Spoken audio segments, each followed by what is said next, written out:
अस्सलाम वालेकुम जी। आज हम आपके साथ रमज़ान स्पेशल चटनियों की रेसिपी शेयर करने वाले हैं। सबसे पहले हम इमली की चटनी रेडी करेंगे, जिसके लिए इमली को हम एक बाउल में ऐड करेंगे और इसमें हम 1 कप नीम गर्म पानी ऐड कर देंगे। जब इमली थोड़ी सी नरम हो जाएगी तो चम्मच की मदद से इसकी गुठलियों को अलग कर देंगे और इसे हम तकरीबन 2 घंटे के लिए इस पानी में डिप करके रखेंगे। आप देख सकते हैं 2 घंटे के बाद हमारी इमली जो है गुठलियों को अलग कर चुकी है, इसका गूदा अलग हो चुका है। ये देखिए जी, इसके अंदर से हम गुठलियों को और इसकी जड़ों को निकाल देंगे। उसके लिए एक छलनी में हम इसे ऐड करेंगे और इमली के गूदे को अलग कर लेंगे। लास्ट में इसमें हम थोड़ा सा पानी ऐड करेंगे और अच्छे से इमली के गूदे को इसकी गुठलियों से अलग कर लेंगे।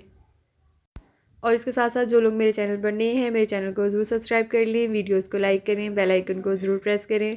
और आप देख सकते हैं इमली की गुठलियों से सारा गूदा अलग हो चुका है। अब इसे हम चूल्हे पर चढ़ाएंगे और गाढ़ा होने तक पकाएंगे। साथ ही इसमें कुछ स्पाइसेस ऐड करेंगे। हाफ़ टी स्पून इसमें हम सॉल्ट ऐड करेंगे, half teaspoon chilli flakes और हाफ़ टी स्पून इसमें हम भुना कुटा हुआ ज़ीरा ऐड करेंगे। इसे हम तकरीबन 20 मिनट के लिए हल्की आंच पर पकाएंगे। इसमें हम तकरीबन 3 चम्मच शक्कर के ऐड कर रहे हैं। अगर आपके पास गुड़ है तो गुड़ ऐड कर लें या फिर आप इसमें शुगर ऐड कर लें।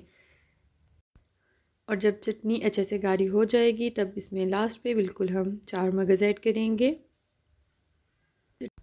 मगज़ ऐड करने के बाद इसे अच्छे से मिक्स करेंगे और हम चूल्हे से उतार लेंगे, खुले से बर्तन में रखेंगे। जब ठंडा हो जाएगा तब इसे हम एयर टाइट जार में ऐड करेंगे और फ्रिज में सेव कर लेंगे।